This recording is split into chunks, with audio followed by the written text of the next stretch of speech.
Всем привет! Сегодня мы будем шить слип для малыша. Выкройку я скачала в группе «Наши пошивушки». Ссылку на группу и на их выкройку я оставлю в описании под видео. Буду шить я из интерлока такого. Рост я выбрала 80. Здесь ростовка от 50 сантиметров до 86. И вот здесь вот дополнительно есть табличка с данными, то есть для какого роста подходит какой размер. Так, для начала нужно распечатать и склеить выкройку. Не забываем на одной из страниц проверить квадратик. Он должен у нас быть 4 на 4 сантиметра. Склеиваем и выбираем нужный размер. В электронной выкройке, если открывать через компьютер или телефон, вот эти вот размеры, они по цветам расположены. Когда мы распечатываем, это не видно. Если у вас цветной принтер, тогда будет видно размерная сетка по цветам. Поэтому после того, как выберете размер, допустим, 56, там он будет определенного цвета, и вырежете его на выкройке. У меня, как я уже говорю, 80, это предпоследний. Вот я его буду вырезать предпоследний. Слип я буду шить на молнии. В выкройке он дан по серединке. Я переднюю часть вырежу и продублирую, то есть сделаю точно такую же часть переднюю. И хочу сделать, чтобы у меня замочек был наискось до ножки. Вы можете оставить так, либо сделать на кнопочках. У меня нету щипцов для установки кнопок, поэтому я буду шить на молнии. Молнию выбирайте мягенькую, можно потайную, так, чтобы она максимально не мешала малышу. Ткань вы можете взять любую. Я использую, как я уже сказала, интерлок трикотаж. Вы можете взять кулирку, либо футер. В общем, на ваше усмотрение. Итак, для начала вырезаем выкройку нужного размера. Вот мы вырезали нашу выкройку. Переднюю часть, как я уже говорила, я хочу сделать молнию наискось, поэтому я продублировала переднюю часть. И также, чтобы удобнее было вшивать молнию, носочки я отрезала, потом мы их отдельно будем пришивать. Вот здесь вот меточки стоят на выкройке, по ним я и отрезала носочек. И далее от центра горловины до середины ножки я провела наискось линию. Я ее разрежу и буду выкраивать так детали. Если вы будете делать замок прямо, то вам эти действия проделывать не нужно. Будем выкраивать детали с припуском в 0,7 сантиметра. Припуски мы не будем прибавлять на горловине, так как мы будем окантовывать ее косой бейкой. И на рукавах мы также не будем добавлять припуски, вот в этих вот местах. Также будем окантовывать косой бейкой. Если вы хотите в подгибку сделать, тогда добавьте еще 1,5 сантиметра. Хлопок перед пошивом не забываем продекотировать, то есть постирать, пропарить, так как он сильно дает усадку. И чтобы потом изделие у нас не искривилось, лучше сначала все это сделать. Далее мы раскладываем ткань вот так вот, можно лицом к лицу. Тут у нас сгиб, и к этому сгибу мы прикладываем нашу заднюю часть, номер 2. Прикладываем к сгибу и прикалываем булавками.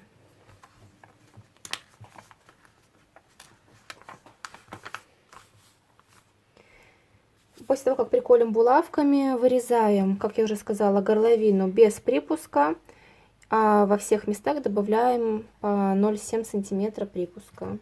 Здесь и здесь.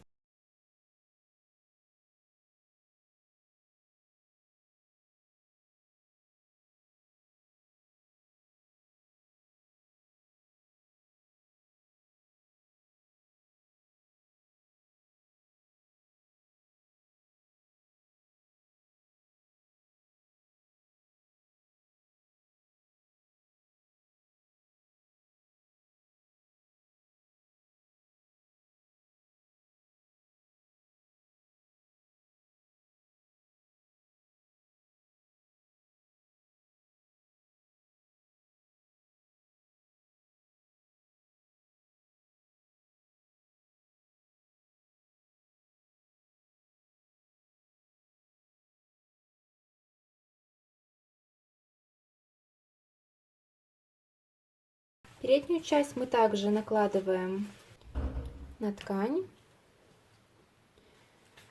Еще забыла сказать, что перед пошивом мы проверяем, как у нас идет нить. У трикотажа у нас косички, так сказать, идут в таком направлении, то есть вдоль кромки. Потому что если вырезать наоборот, ткань просто перекосится, растянется. Поэтому следите за этим моментом. И далее мы переднюю часть точно так же раскладываем. Вот таким образом. И также вырезаем везде припуски, кроме горловины. Также здесь тоже добавляем припуски. В итоге у нас должны получиться следующие детали. Одна цельная деталь спинки. Передняя деталь.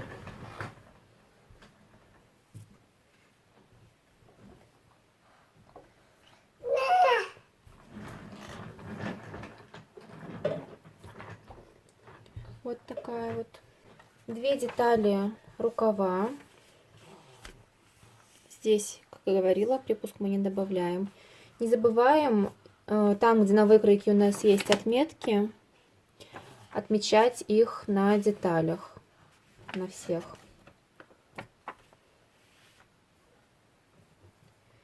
Так, две детали носочка. Одна деталь ластовицы, также отмечаем.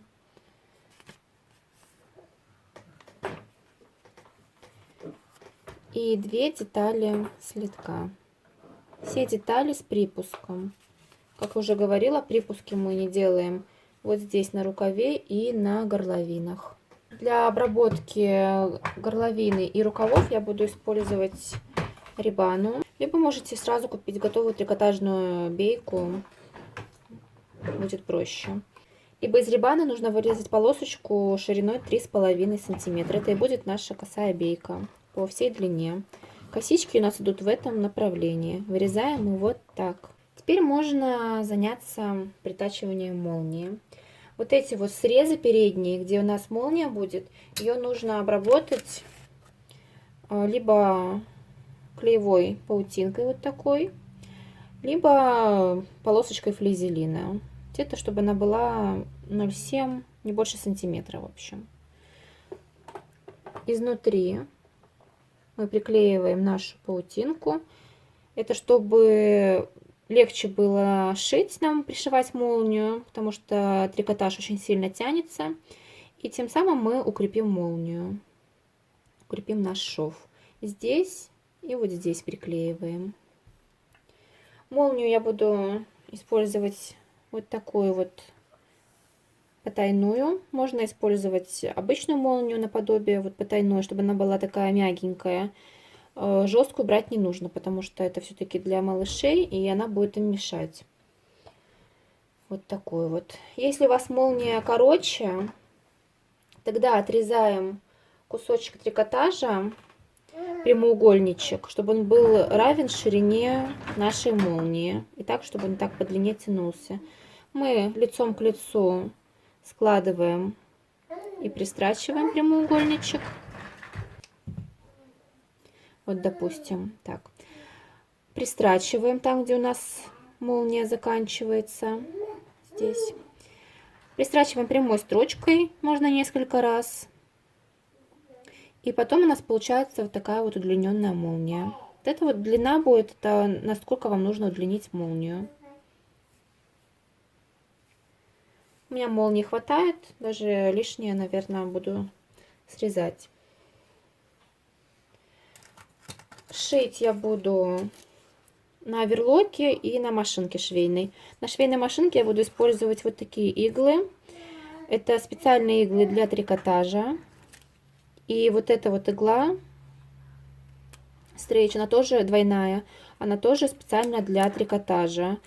Иголки с Алиэкспресса, они не подходят для такого трикотажа. Они очень сильно пропускают стежки. Ну, по крайней мере, на моей машинке точно. Если хотите, чтобы у вас строчка была аккуратна, тогда купите себе иголочки. Они будут вам очень полезны и будут легче шить. Все швы остальные боковые, все я буду шить на оверлоке. Вы можете Не обязательно должен быть оверлок. Можете их стачивать обычной строчкой примерно на ширину лапки, либо на полсантиметра, а потом все швы обработать зигзагом, либо строчкой, имитирующей оверлочную. Итак, приклеиваем сначала к этой стороне паутинку, и далее будем заниматься молнией. Вот мы обработали наши края клеевой паутинкой. И теперь эти краешки, эти срезы открытые, где будет притачиваться молния, мы обрабатываем либо зигзагом, либо на оверлоке. Я это сделаю на оверлоке. Когда мы обработали края, если здесь так присборила ткань, просто прогладьте утюгом обе детали, и все. Также, чтобы замочек не натирал малышу кожу, я сделаю защитную планку. Планку я буду делать на всю молнию, то есть измеряем длину нашей передней детали, вот этой вот у меня на 65 сантиметров, и прибавляем еще примерно плюс 5 сантиметров. У меня получилось 70 сантиметров. Вот такая полосочка, ширина 7 сантиметров. Чтобы на конце планку сделать красивой, мы ее закруглим. Складываем вот таким образом лицом к лицу.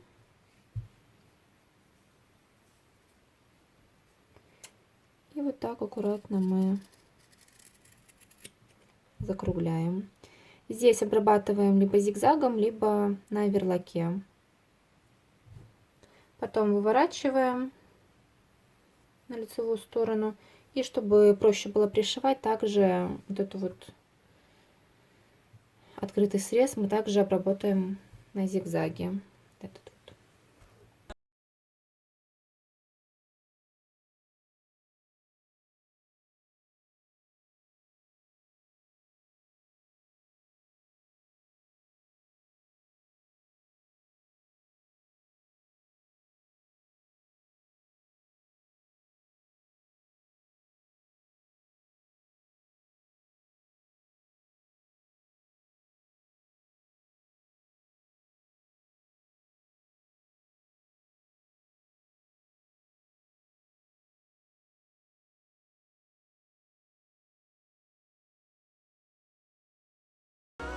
Теперь мы можем пришивать нашу молнию.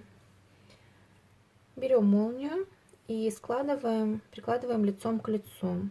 Сначала одну деталь, на потайной молнии лицо там, где собачка, на обычной молнии лицо там, где бегунок. Тоже собачка будет на лицевой стороне. Вот так вот у нас должна быть молния. Прикладываем сначала одну сторону лицом к лицу. Этот хвостик мы оставляем сверху, то есть начинаем примерно где-то от собачки. И прикалываем по всей длине. Сначала к одной части и будем пришивать на швейной машинке с помощью лапки для пришивания молнии. Также, если вам сложно работать с приколотыми булавками, тогда лучше приметайте вручную.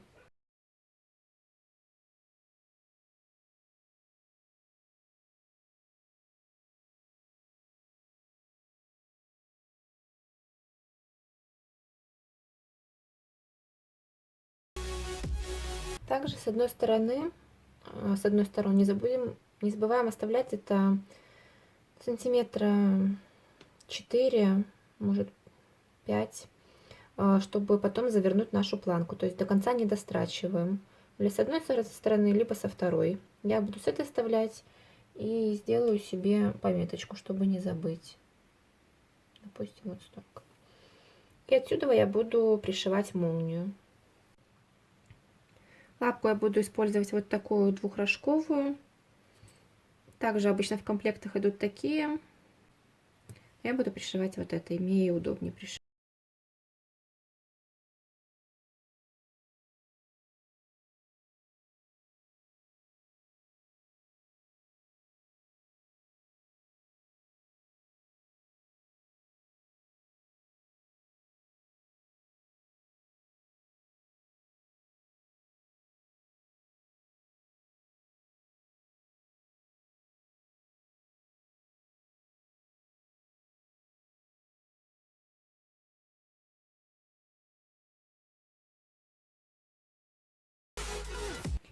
Далее, чтобы потом пришить ровно молнию, мы отмечаем там, где у нас начинается, вот где мы начинали. Вот здесь, где горловина, здесь делаем пометку. И здесь на молнии тоже, там же именно где горловина, вот прям напротив проводим линию. И в конце тоже делаем пометку, чтобы у нас молния потом ровно лежала. И теперь расстегиваем молнию.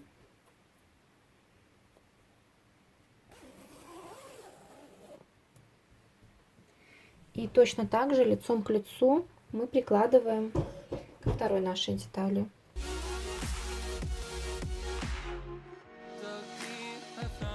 Прикладываем, где у нас это отметина.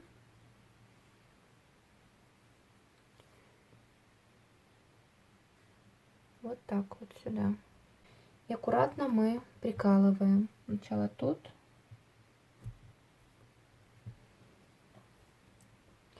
Если вам тяжело все-таки работать с трикотажем, очень настоятельно рекомендую приметать, потому что трикотаж все равно он растягивается, и чтобы ровно молния была, лучше приметайте, потратьте время на это, чтобы был красивый результат. Так, здесь в конце мы тоже совмещаем нашу меточку и прикалываем.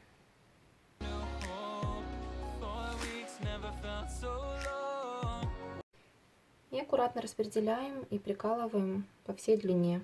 И проверяем нашу молнию. Застегиваем.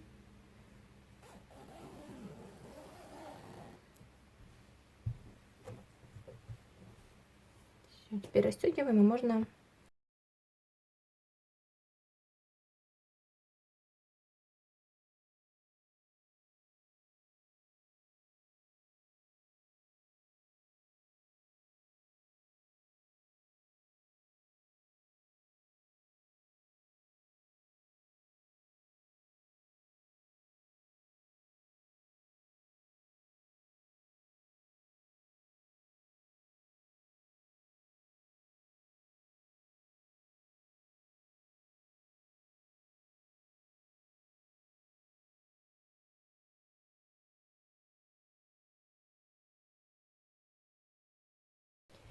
и теперь опять проверяем, застегиваем нашу молнию.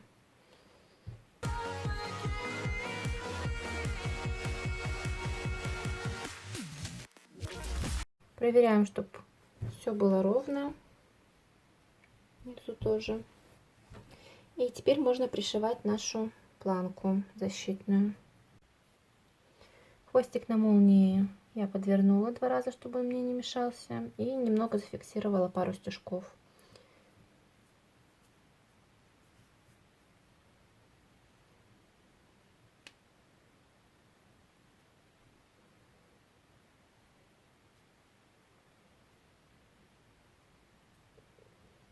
Ровненько все складываем, закалываем. Можете также зафиксировать ручными стежками, сметать.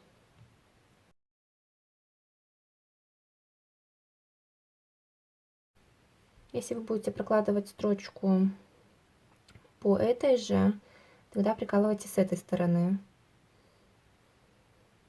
У меня было ровно сантиметр от края, поэтому я буду ориентироваться по лапке.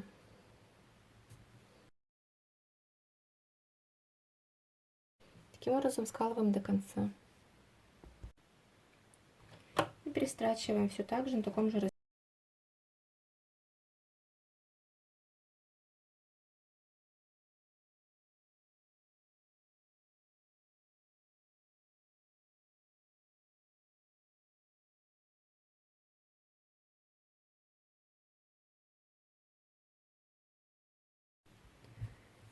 Должно получиться у нас вот так вот.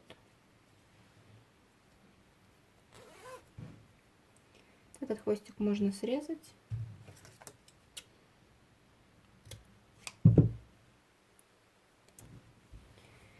И И также внизу молния, если у вас тоже она длинная, делаем закрепку.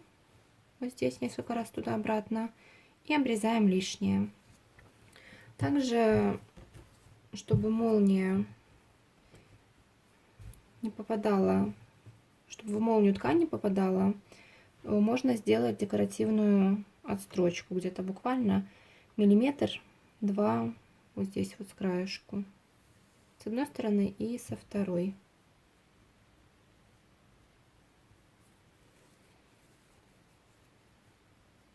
Вот так вот здесь тоже.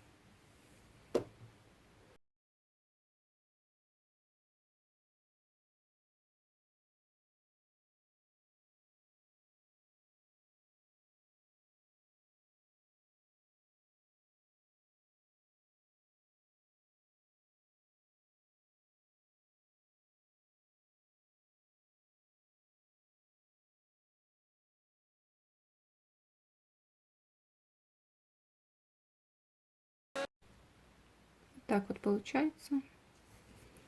Забыла сказать, что вот этот хвостик мы тоже уже можем срезать ненужный.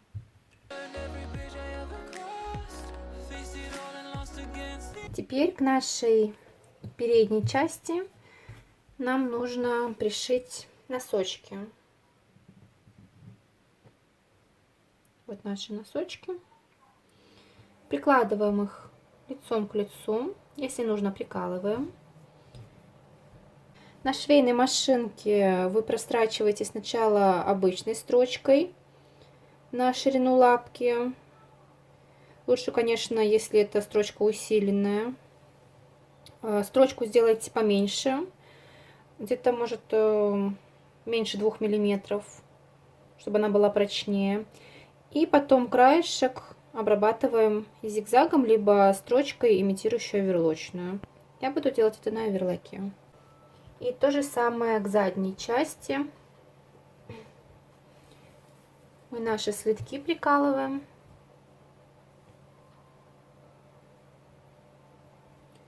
Входим в серединку.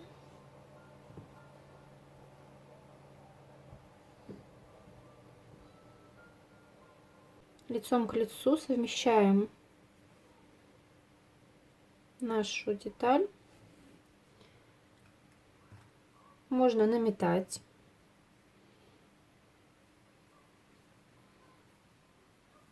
Таким вот образом. Вот эти уголки совмещаем с боковыми краями. Вот эти вот.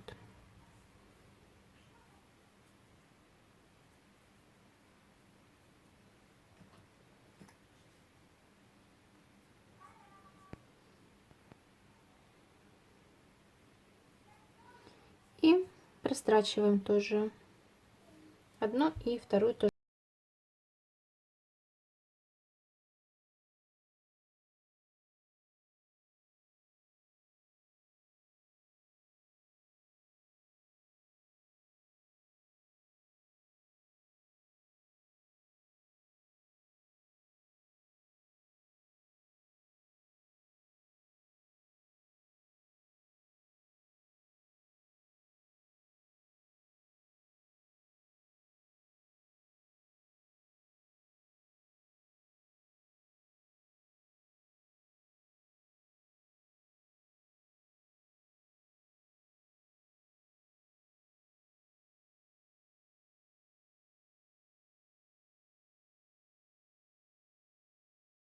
Теперь к задней нашей части нам нужно пристрочить ластовицу. Здесь мы отмечаем тоже серединку и не забываем отмечать, перенести с выкройки насечки. Это касается всех деталей. Так, совмещаем наши отметины и прикалываем. И уголки наши здесь.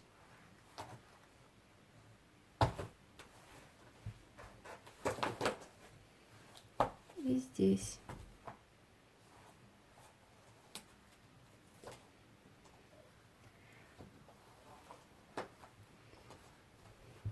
И дальше мы вот тут распределяем ровненько.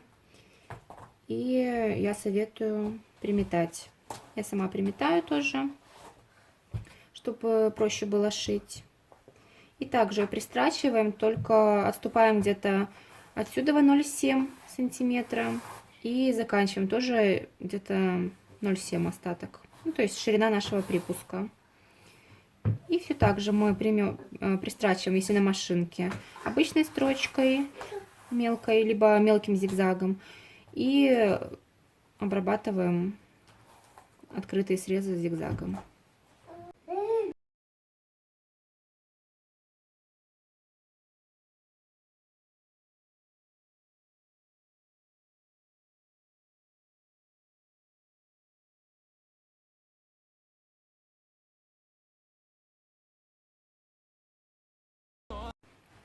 Теперь соединяем наши плечевые швы. Вот таким вот образом. Здесь и здесь. Вот эти вот швы мы заутюживаем на сторону спинки.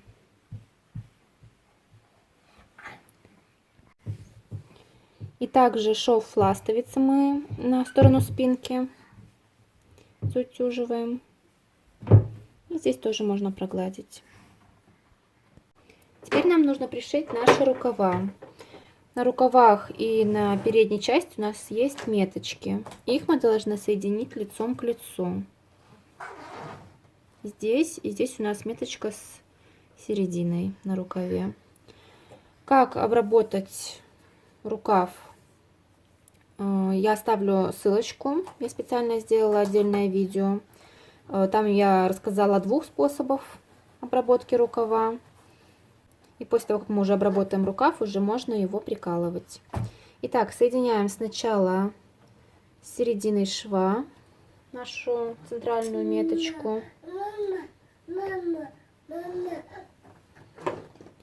Потом соединяем меточку на рукаве. Здесь меточка.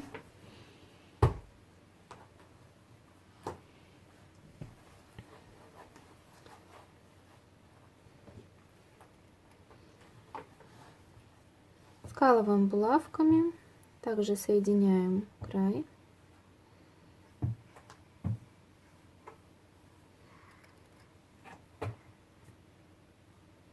Распределяем так аккуратненько и все вот так скалываем.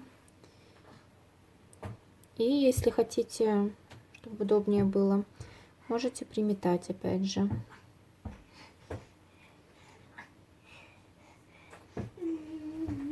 Точно так же мы поступаем и со вторым нашим рукавом. Здесь мы совмещаем краешек.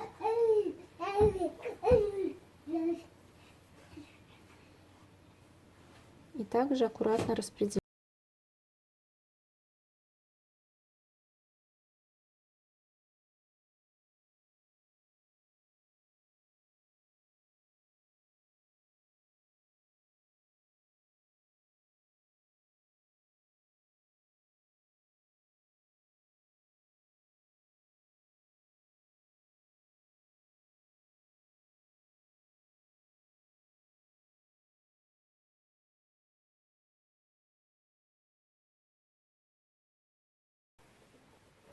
То же самое и второй рукав. Теперь нам нужно соединить ластовицу и шаговый шов. Так вот, раскладываем наш слип лицом к лицу, совмещаем этот наш уголок. И также у нас были отметины.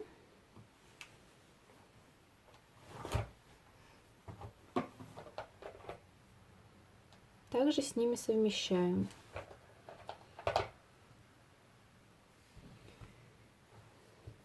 Скалываем все аккуратненько булавочками и распределяем.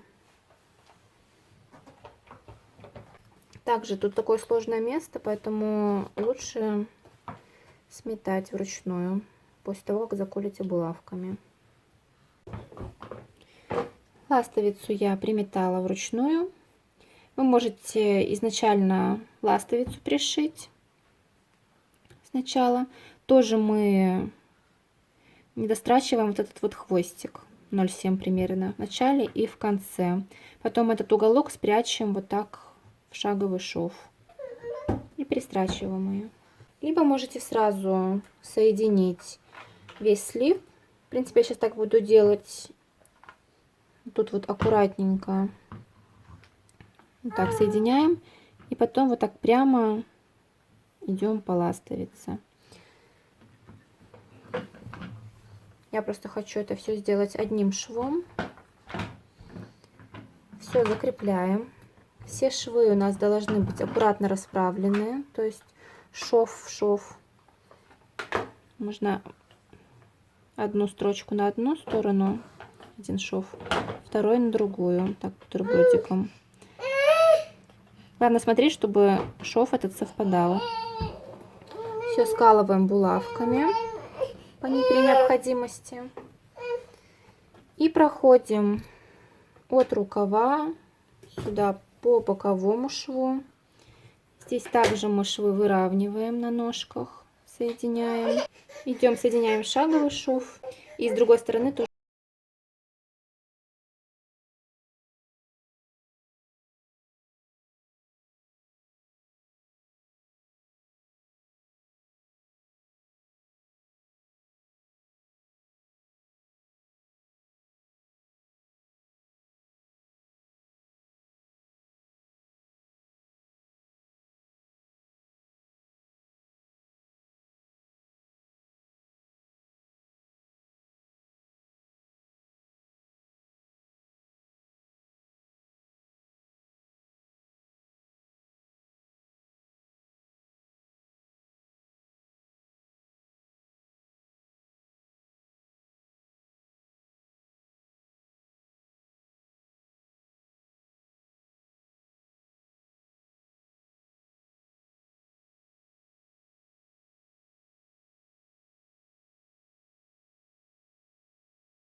В конце строчки оверлочной я прячу в саму оверлочную строчку.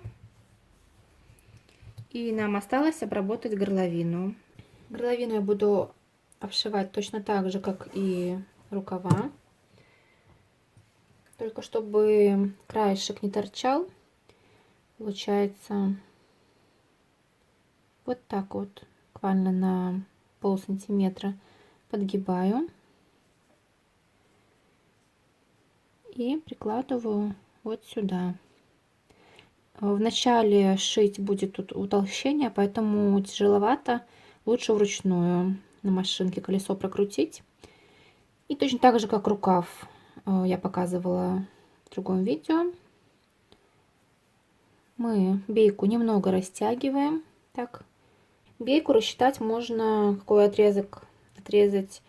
Если, как у меня реба, она хорошо тянется, то мы умножаем размер горловины, длину отсюда до сюда, измеряем сантиметром и умножаем на 0,7. Если ткань тянется средняя, тогда умножаем на 0,8.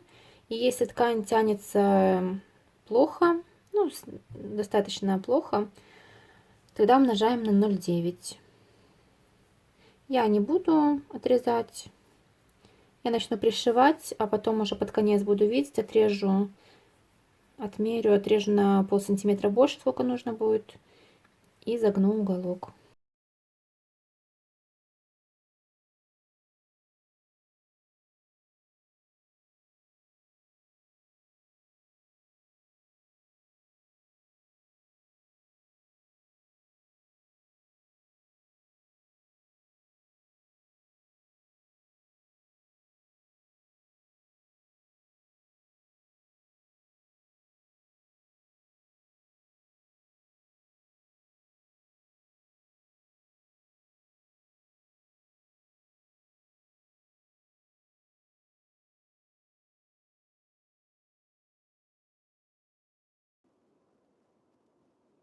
Вот так вот получается.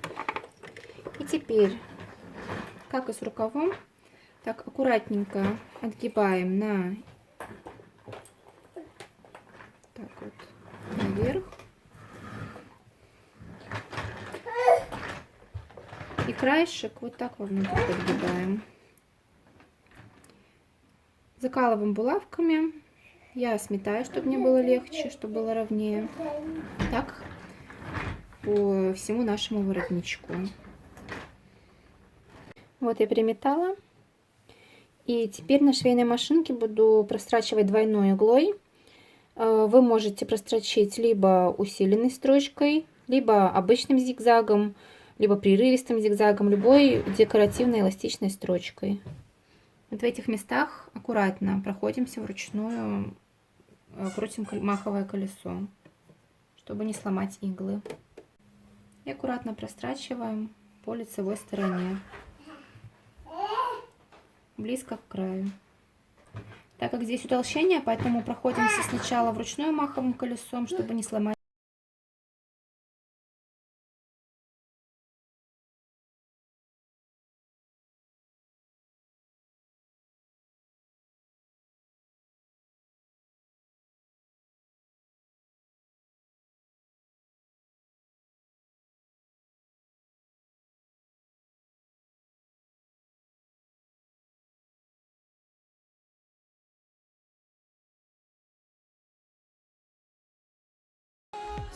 Вот так вот получилось. Здесь, где защитная планочка, немного пейка соскальзывала, я пришила ее потайным стежком. Теперь можно аккуратненько прогладить наш слип и вывернуть. Вот такой вот у нас красивый слипик получился. Очень удобный. Можно легко расстегнуть, раздеть малыша и одеть. Такие. Если вам понравилось мое видео, ставьте лайк, подписывайтесь на канал, если не подписались, и жмите на колокольчик, чтобы не пропустить следующее видео. До встречи!